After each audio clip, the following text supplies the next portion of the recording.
friends, today we want to study the types of asexual reproduction.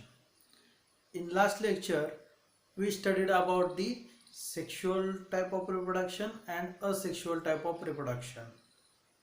So, sexual type of reproduction is the reproduction in which the formation of new organism from pre-existing organism takes place by using the gametes, while the type of reproduction in which the gametes are not involved for the formation of new organism from the pre-existing organism is called as the asexual type of reproduction.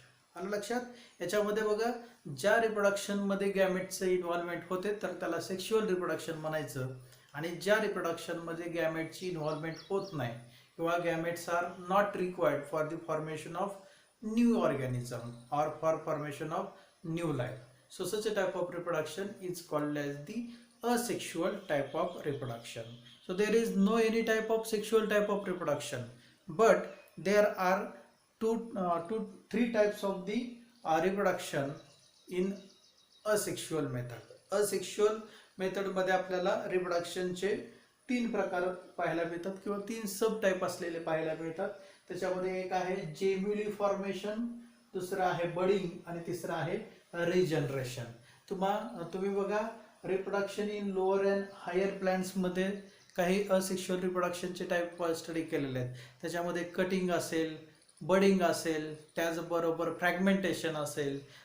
तर या टाइपचा study तुम्ही त्या चॅप्टरमध्ये केलेला आहे. या चॅप्टरमध्ये आपल्याला asexual रिप्रोडक्शनचे हे तीन प्रकार जे आहेत, जेम्युली फॉर्मेशन, बडिंग आणि रिजनरेशनचा, तर याचा या ठिकाणी स्टडी करायचा आहे. So gemini formation is the type of asexual reproduction which is commonly found in the sponges.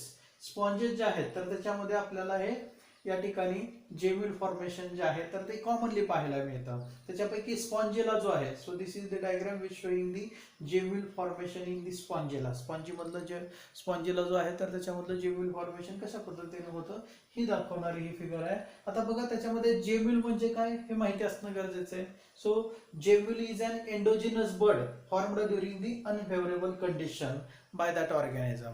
त्या ऑर्गॅनिझमने ज्या वेळेस त्याच्यावरती अनफेवरेबल कंडिशन असते, त्याच्या सभोवताली अनफेवरेबल कंडिशन असते, तर त्यावेळेस फॉर्म केलेला जो एंडोजिनस बड जो आहे तर त्याला आपण जेम्युल फॉर्मेशन असं म्हणतो. So during the gemmule formation जे आहे तर ते होत असताना बघा याच्यामध्ये आपण हे जर डायग्राम पाहिले तर त्याच्यामध्ये स्पॉन्जिला जो आहे तर त्याची डायग्राम आपल्याला पाहायला मिळते. याच्यामध्ये इनर मेम्ब्रेन आहे आणि त्याचबरोबर आउटर मेम्ब्रेन आहे आणि त्याचबरोबर मोनोएक्सियल स्पिक्यूल जे आहेत तर ते सुद्धा त्या ठिकाणी फॉर्म झालेले आहेत during the unfavourable condition. So that Spongilla which form the endogenous birds, endogenous bird जे आहेत तर त्याच्याद्वारे फॉर्म केले जातात आणि एंडोजिनस बर्ड जे आहेत तर त्याला आपण जेम्युल असं म्हणतो. So these are form by the archaeocytes. Archaeocyte जे आहेत तर त्याच्याद्वारे ते जेम्युल्स फॉर्म होतात. So these archaeocytes which are covered by the hard chitinous structure or layer. Hard chitinous लेअरद्वारे हे आर्किओसाइट जे आहेत सेल्स तर त्या कव्हर केल्या जातात की ज्या कायटिनस स्ट्रक्चर जे आहे तर ते अम्युबोसाइडने सिक्रेट केलेलं असतात. And during the favourable condition these archaeocytes sprout to form the gemmules. Gemmule जे आहेत तर ते फॉर्म होतात आणि त्याच्यापासून नवीन ऑर्गॅनिझम जो आहे तर तो तयार होतो. So such a method of the asexual reproduction is called as the gemmule formation which is commonly found in the sponges. Sponges जे आहेत तर त्याच्यामध्ये कॉमनली पाहायला मिळते आणि त्याच्यातलं स्पॉन्जिला जो आहे so which shows the gemmule formation. ठीक आहे. त्याच्यानंतर दुसरी मेथड जी आहे तर ती म्हणजे budding. So it is the one of the method of asexual reproduction which is commonly found in the hydra. Hydra जो ॲनिमल जो आहे तर त्याच्यामध्ये आपल्याला हे बडिंग मेथड जे आहे तर ती कॉमनली पाहायला मिळते. Hydra is the marine animal. तो मरीन ॲनिमल आहे, मायक्रोस्कोपिक असलेला पाहायला मिळतो की ज्याच्यामध्ये आपल्याला बड फॉर्मेशन जे आहे तर ते झालेलं पाहायला मिळतं. या ठिकाणी बघा मी तुम्हाला सांगितलं जेम्युल फॉर्मेशन मध्ये एंडोजिनस बड तयार होतो. एंडोजिनस म्हणजे आतून बॉडीमध्ये बड फॉर्म झालेला पाहायला मिळतं. File in hydra the exogenous bud which is formed by the parent organism. Parent organism जो आहे तर त्याच्याद्वारे त्याच्या बॉडीवरती असा लहानसा बड फॉर्म होतो.